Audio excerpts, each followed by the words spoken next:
नमस्ते बच्चों, आज हम 8th क्लास की हिंदी बसंत भाग 3 का 9वां पाठ कबीर की साखियों का भावार्थ करेंगे।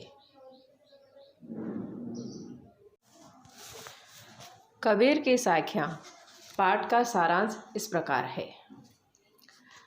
बच्चों, कबीर द्वारा लिखी गई ये साखियाँ नीतिपरक है। मनुष्य का दूसरों के साथ किस तरह का व्यवहार होना चाहिए, किन बुरी आदतों को उसे छोड़ देना चाहिए, दूसरों के प्रति किस तरह का भाव उसके मन में होना चाहिए, ये सारी बातें कबीर अपनी इन साखियों के माध्यम से हमें बता रहे हैं। अपने अनुभव और छोटे छोटे उदाहरणों द्वारा कबीर हमें जीवन हेतु बहुत सारे संदेश दे रहे हैं। तो आइए देखते हैं इन साखियों से हमें क्या सीखने को मिलता है। कबीरदास जी की पहली साखी है, जाति न पूछो साध की, पूछ लीजिए ज्ञान, मोल करो तलवार का, पड़ा रहन दो म्यान। इस साखी के शब्दार्थ जाति, जात, पूछो, पूछना, साधु, साधु संत, ज्ञान, गुण, नॉलेज, मोल, मूल्य, तलवार, तलवार, स्वॉर्ड, रहन दो, रहने दो, मयान, जिसमें तलवार रखते हैं, तलवार रखने का कवर।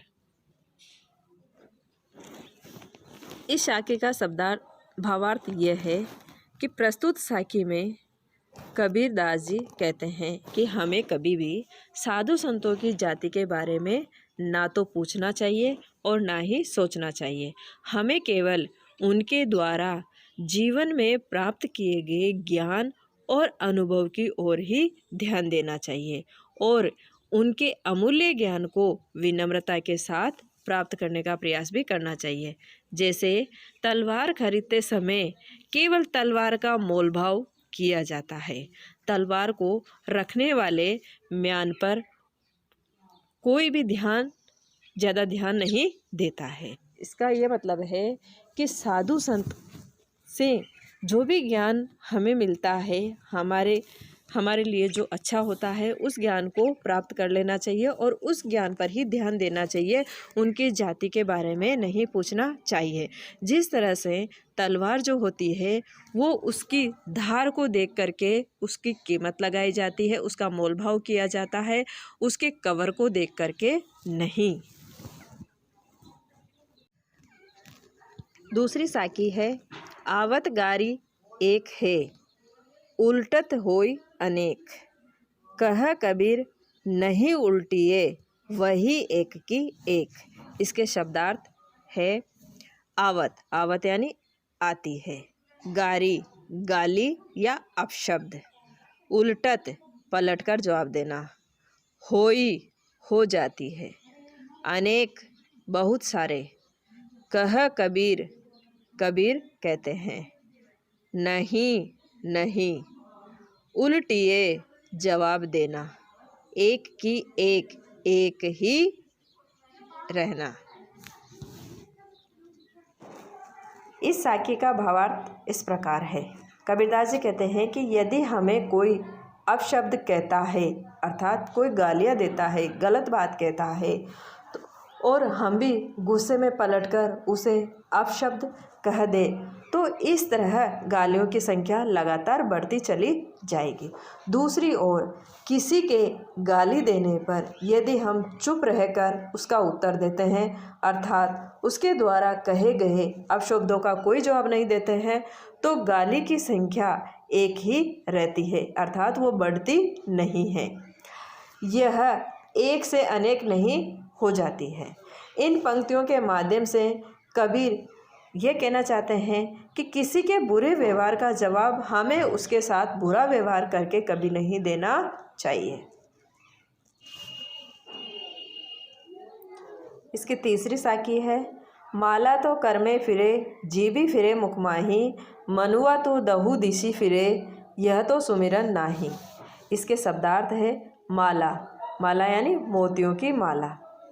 कर हाथ, फिरे फिरना, घुमाना।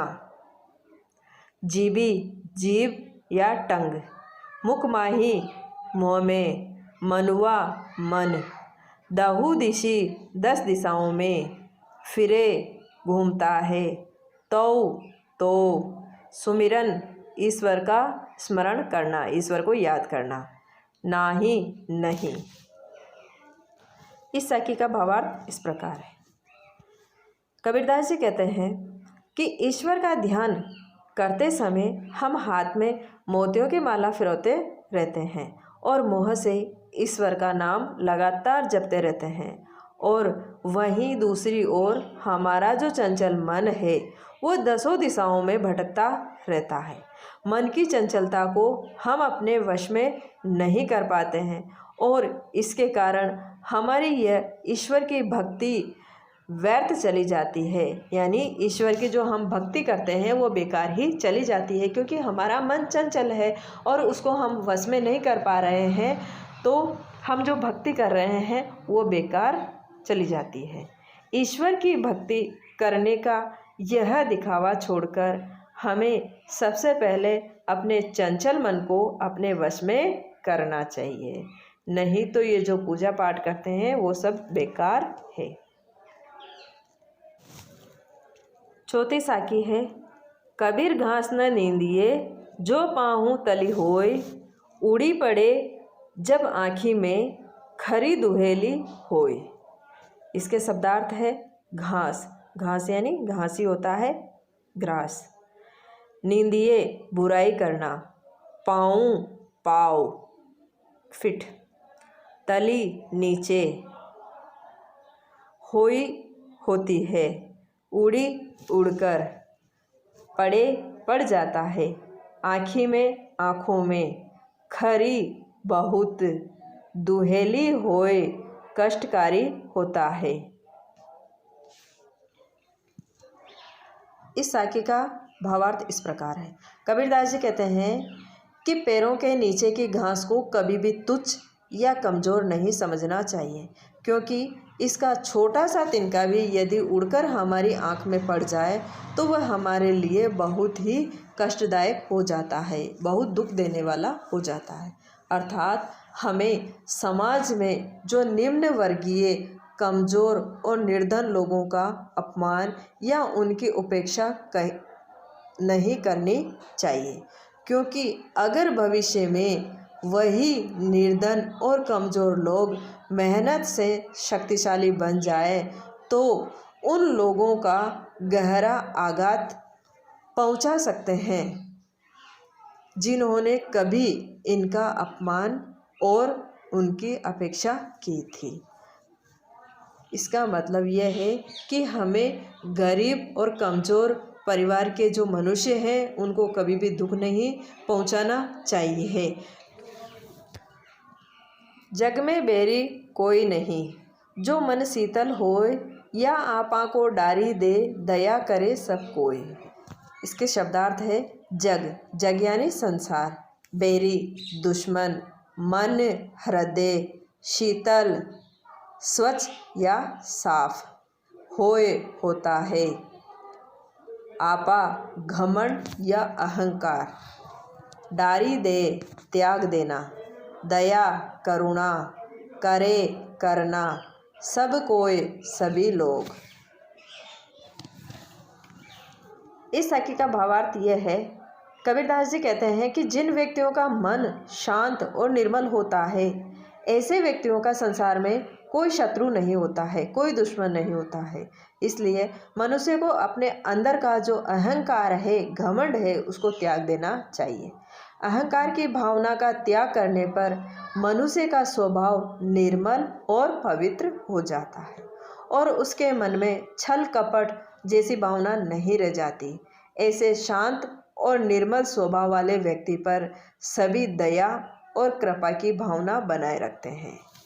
बच्चों, इस पाठ को अच्छी तरह से पढ़े, समझे और जो समझ में नहीं आया है वो कमेंट बॉक्स में कमेंट करके बताएं। धन्यवाद।